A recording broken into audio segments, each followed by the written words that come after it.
Hola chicos, hoy día sigo con las películas nominadas al Oscar y vengo a hablarles de Judas and the Black Messiah o Judas y el Mesías Negro. Es una película que te cuenta la historia de cómo Fred Hampton, el líder de Illinois de los Panteras Negras, de Black Panthers, que fue una organización política conformada de puras personas de color, que luchaban contra no solo el régimen actual, sino también tenían una visión revolucionaria de cómo arreglar la sociedad que tenía en ese momento, en los años 60-70.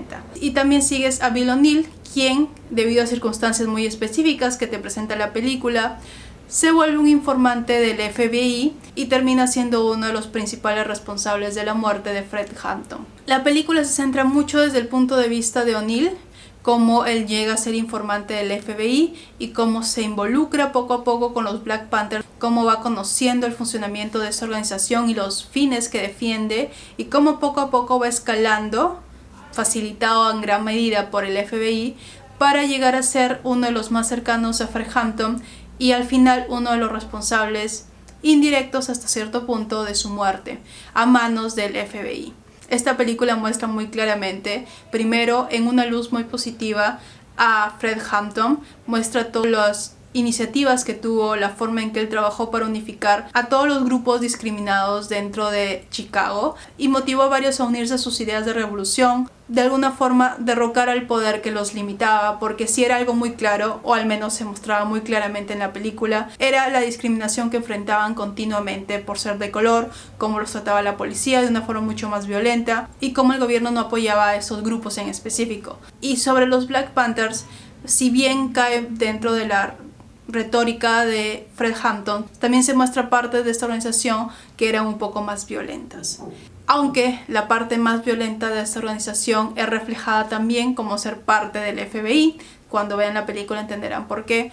Y también te presentan una visión muy específica de cómo el racismo era tan esencial en la forma de gobierno de las personas encargadas de defender a los demás. Específicamente en el FBI, con un mandato que se da casi al final de la película sobre lo que quieren que pase con Hampton. Y algo que hace muy bien la película durante su narrativa es tomar un caso real y hacerlo muy paralelo a lo que está escrito en la Biblia sobre lo que pasó con Judas y Jesucristo, cómo lo traicionó y cuáles fueron las consecuencias para Judas. Y claro, le da una visión muy poética a esta historia debido a cómo le están enfocando. Otra de las cosas que también hace esta película es un poco hacerte pensar acerca de la historia propia de Estados Unidos. Hay un punto muy específico en esta película que nos comparan al Ku Klux Klan con los Black Panthers. Y es una comparación que yo sí he escuchado antes, fuera de saber de qué se tratan los Black Panthers. Y es el hecho de que esta es la comparación que usa el FBI para tratar a los Black Panthers y específicamente a Fred Hampton. Y es algo muy irónico el hecho de que después de saber la historia y de saber todas las formas que reprimieron a los Black Panther y hicieron con sus líderes, incluyendo Fred Hampton, especialmente cuando estaba a horas de ir a prisión, es el hecho de que no trataron de la misma forma a los líderes del Ku Klux Klan. Aún uno de los líderes del Ku Klux Klan sigue vivo, sigue expandiendo sus ideas, se podría decir, y no ha sido nunca encarcelado por la policía porque supuestamente nunca encontraron evidencia de que él haya cometido un crimen más allá de difundir sus ideas. Cosa que te muestran claramente en esta película que Hampton tampoco hizo. Se dedicó a difundir sus ideas, a conectar a miembros de la sociedad y a intentar promover esto desde un punto legal, el partido político.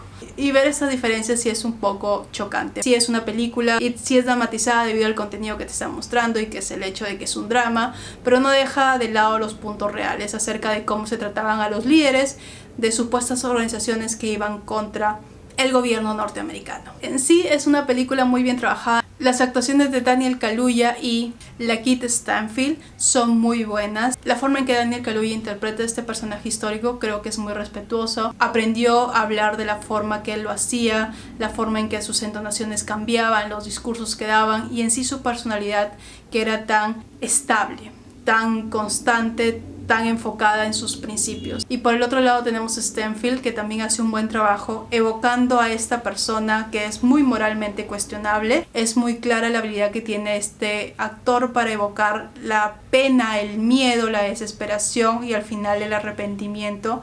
Y creo que eso es lo más importante para mí de esta historia, o al menos lo que yo pude rescatar de ella. Hay varios otros detalles técnicos y de dirección que deben ser muy aplaudidos, pero preferí concentrarme en estos dos detalles, en la actuación y en la historia que te cuentan, y en sí lo que esta historia me hizo sentir después de terminar de ver la película. Y si tienen la oportunidad de verla, les recomiendo mucho que lo hagan. Es una historia muy difícil de aceptar como real, pero lo es, y es una parte importante y poco explorada, en películas al menos, de la historia de Estados Unidos. Y nada más, si os ha gustado, denle like, suscríbanse al canal, subo todas las semanas. Cuídense, quédense en casa, chao.